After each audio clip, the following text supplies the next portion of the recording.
సంగారెడ్డి జిల్లా కలెక్టరేట్లో సందడి నెలకొంది. జిల్లా కొత్త రెవెన్యూ అడిషనల్ కలెక్టర్గా నియమితులైన టి.ఎల్. సంగీత బుధవారం ఉదయం పదవీ బాధ్యతలు చేపట్టారు. ఆమె కార్యాలయానికి చేరుకోగానే కలెక్టరేట్ ఉన్నతాధికారులు, సిబ్బంది ఘనంగా స్వాగతం పలికారు. బాధ్యతలు స్వీకరించిన అనంతరం జిల్లాలోని రెవెన్యూ శాఖ అధికారులు ఆమెను మర్యాదపూర్వకంగా కలిశారు. పుష్పగుచ్ఛాలు అందజేసి శుభాకాంక్షలు తెలియజేశారు. ఈ సందర్భంగా సంగీత అధికారులతో ఆత్మీయంగా ముచ్చటించి ఒకరినొకరు పరిచయం చేసుకున్నారు.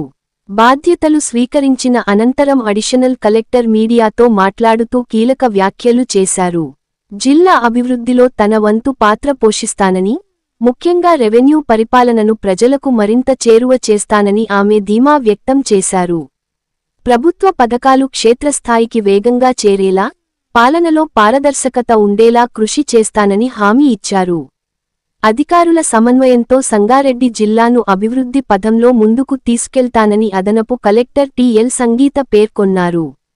Ram Dayal Rebba, R7 news, Sangareddy.